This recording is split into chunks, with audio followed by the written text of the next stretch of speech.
I think it's perspective. When you have 25, 26 of your 30 guys on your roster are in their first 2 years, I tend to view it as a very exciting thing because these guys are all like clay. Typically, when you get into your fourth and fifth year, you're close to having a finished product with most of your guys. There's only little tweaks or little fine-tuning mechanisms that you can use on your upperclassmen, but with 25, 26 freshmen and sophomore, they're just like clay. And it's exciting to come in here every day and man, this is going to be a great growing day because everybody can get better. Tierno Diallo's a redshirt sophomore. Just from an athleticism standpoint, he is one of the most athletic kids, in the country. Can put a lot of points on the board. It's exciting to watch. His big challenge this year is, learning from what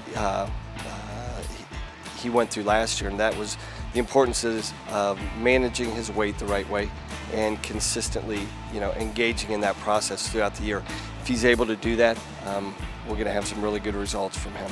Jake Nicholson is a dangerous wrestler. He's one of those guys where, once his reputation gets out, guys are going to be scared to wrestle him because he is dangerous from any position. He can pin you from anywhere, and he's got the confidence, just to let it fly and let it go. Jesse Delavecchia, he did win wrestle-offs last week, and we're going to, throw him right in the fire, against Rutgers this weekend. We feel, after meeting as a staff, we're getting to the point with the program where we're just going to put the 10 best guys out there, and Jesse proved that he's up to the challenge.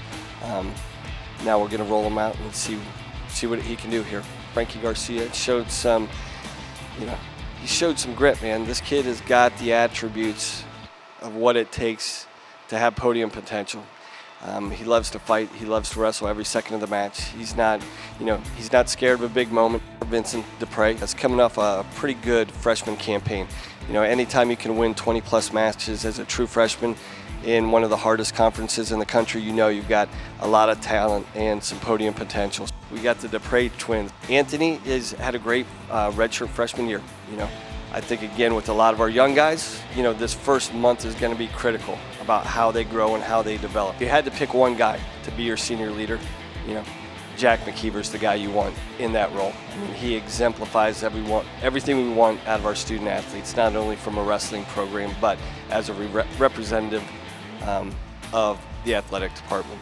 Jack is, I can't say enough good things about Jack. He embodies everything you want out of your student athletes. Steven Schneider, probably the fiercest competitor on our team. That's a guy, his reputation's building across the country that this is a guy, if you're going to square off with him, you better be ready to bring your best 7 minutes because he's got that attitude, and I expect big things from Steven. He has made tremendous leaps from his freshman campaign, and I think he's going to be one of the leaders on our team this year. Mark Tracy, living in the weight room. He's filled out. He's a good-sized 197-pounder. Now we just need to throw him in and see how he grows. He's done everything you can do outside of being in the real thing. Now he needs to get battle-tested. He needs to get battle-hardened, and once he does that, he's going to be a good 4-year starter for us. Connor Carlkins. Typically, I would say most heavyweights take a couple years to really develop their full potential and to see what they're possibly going to be. I don't think we're going to see that with Connor. He's put in the work. He's gained and matured a massive amount of weight in the past year, and he wants to be the man. He doesn't just, want to wear our singlet. He wants to find his way to the top of the podium. So we're going to start that journey with Connor this year.